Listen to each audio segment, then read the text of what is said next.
Introduction? Yeah. All right. That's not the right kind of introduction. We have to be serious. We're backstage at the Deutschlandhalle speaking with guitarist Jimi Hendrix. And Jimmy, I'd like to know, first of all, what you thought about your appearance in the film Woodstock, especially the scene at the end with the national anthem. I just think it showed some of the songs, probably, you know. And like they came in on the show at the end of it. And I wish they could have cut more of the musical side of it, really, you know. I think they tried to make a political issue out of it? Well, I really don't know. I don't know. Not really. I don't think so. It's just the way it is, you know. Festivals like Woodstock, do you think there'll ever be another gathering of people that large that'll have the same kind of vibes? Well, I don't know, because it's pretty hard for the sound to get to all those people, you know. It's such a big crowd. Like if they had the smaller crowds, you know, you can really get next to them more, you know. But it's just too big, you know. How do you feel about playing before, say, 400,000 people? Well, that's what I mean. It's just too big, you know. You know you're not getting through to, you know, all of them. And the idea to play to them is to try to, you know, turn them on or something. Do you think that large music festivals are actually just an extension of the commercialism angle? Is it too commercial? Oh, I don't know. I don't think that I will play too many more of those, you know, anyway, so it's really not too much to talk about, really. It's just too much. It's just too many things going on, and not enough, you know, love or concentration on one certain thing. Prophetic words, perhaps, because the last gig that Jimi Hendrix played was the night after he did this concert in Berlin on the Isle of Fehmarn. It was another one of the large festival gatherings. It would be very hard to characterize Jimi Hendrix in words. You had to meet him, you had to talk to him, you just had to watch him. The night that he played the concert here in Berlin, he seemed very tired. I wouldn't say that he was strung out, but he just seemed tired and sort of uninterested. Let's go on with the interview. This is Chris Bromberg of BFBS. And Jimmy, you just come from the Isle of Wight, which is another of these large festivals. Did you enjoy that? Well, you know, I enjoyed playing anywhere. But like it was dark, you know, it was playing at nighttime, I couldn't see everybody. You know, if I could see the people instead of just lines of bonfires up there, you know. I said, well, I could tell there was a hill back up there. But like, oh, well, sorry. Do you prefer playing at a concert like this one, where the accent is most coming to listening to music than gathering in a folk festival? Yeah. I guess so. Yeah. You think you're more appreciated here? I don't know. It's pretty hard to say. Sometimes it's easier playing in different places, you know, at different times. You know, but Germany in the summertime is beautiful. Do you enjoy playing in Germany? Yeah. Yeah. Do you think German audiences differ from English audiences? I don't know. It's pretty hard to say. I haven't played in England in a long time, you know. We have to go out there and play again and see. But it's, you know, it's pretty hard to say. Is there really anyone in pop music, or say rock music, that when you hear their stuff, you go, you know, wow, they really knocked me out? Yeah. Sly. Sly Stone? Yeah, because I like his beat, you know, I like his pulse.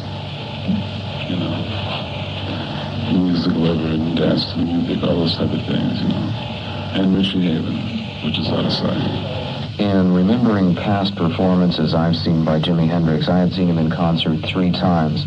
This time was the first in about a year and a half, and he had changed his style quite a bit. I think it probably had something to do with the Band of Gypsys album earlier this year, but he was much more melodic than he was in the past. In the past he was fire and brimstone and that type of thing, and now his style had changed slightly. He had become more tuneful, more into being a creative guitarist. In other words, he was creative before, but now he was becoming creative in a different vein. Later on in this interview, you'll hear a question about the Monterey Pop Festival. That was the first time that I had been exposed to Jimi Hendrix, and that was probably his big national breakout, both in the States and around the world. At that time, his act consisted of wild, just, you know, dancing around the stage, playing his guitar behind his neck, and all the things that you've heard about Jimi Hendrix in his early days. At the end of the performance, he set his axe on fire, and then he set his hair on fire, and it was really something. The people were just really into Jimi Hendrix. The night at the Deutschlandhalle, he was much more subdued, much quieter, and as we said, much more into the melody. His drummer Mitch Mitchell had slowed down quite a bit too, but Bill Cox provided a much funkier bass line than Noel Redding was ever capable of. As Jimmy says later on in the interview, Noel was more into playing melodies than he was into being a funky bass player.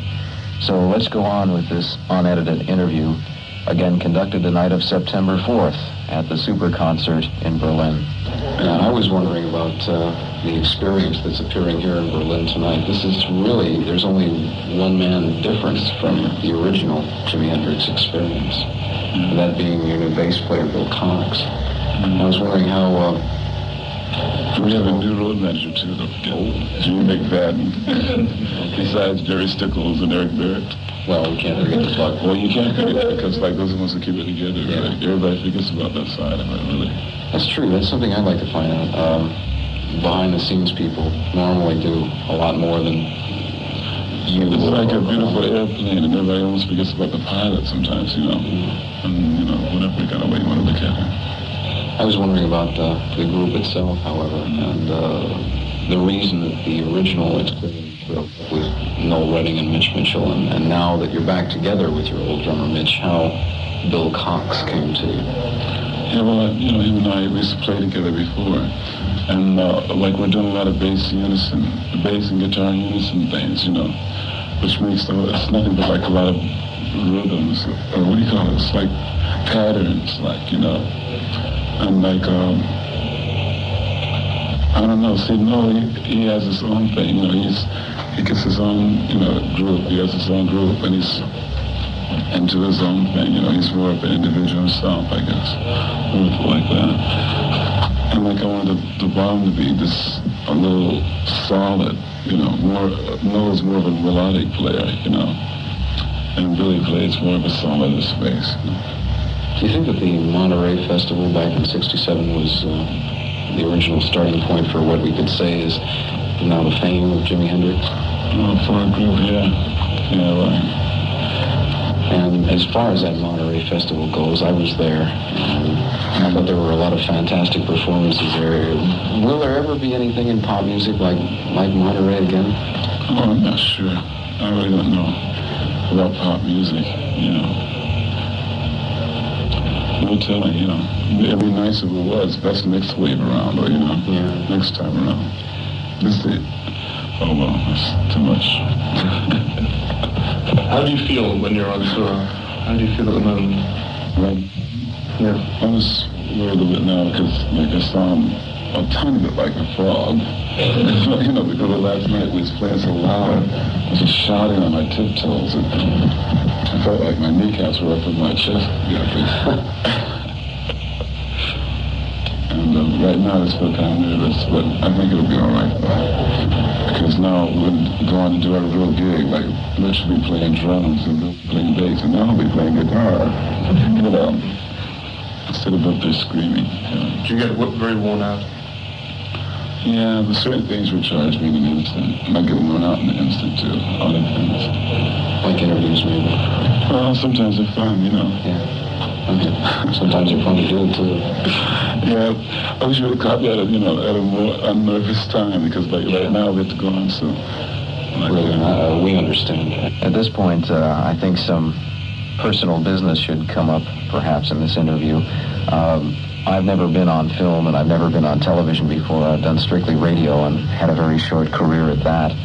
And as we said before, this interview was being filmed. Hendrix was nervous about being on film. I was rather nervous. In fact, everybody that was in front of the camera was. And after we had wrapped up what we thought was the end of the interview, there were some rather nervous good nights exchanged. Good night. Thank you very much. Thank you. Now, at this point, we thought that the interview was concluded and the film crew started to shut down their camera. But just at that point, the man from American Forces Television here in Berlin, Sergeant Keith Robin, decided he was going to ask Hendrix what he thought about Mongo Jerry and their interview in the summertime. I already had my tape machine shut off, but I turned it on in time to catch the rest of these comments and this reaction from Hendrix and the crew that was in the room. Yeah. Why does that name always spark laughter whenever everybody has Mungo Jerry? People bust up laughing. I think that's a happy song. It is. It's a great It's song. not like this, but I think it's so good. I would like to know what He said, "You that woman, are you mine?" your opinion of the song and the group of what you know of them. Well, I think it's a beautiful summertime type of song, and you know. You think there's any future in that group, with that group?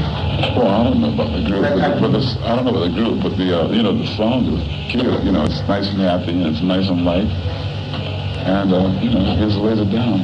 I didn't know it was a group. I thought they just got together to make that one record. But best of luck to anybody who wants to get together. Mungo Jerry. And that's the way it was the night of September 4th, going on at the Super Concert here in Berlin.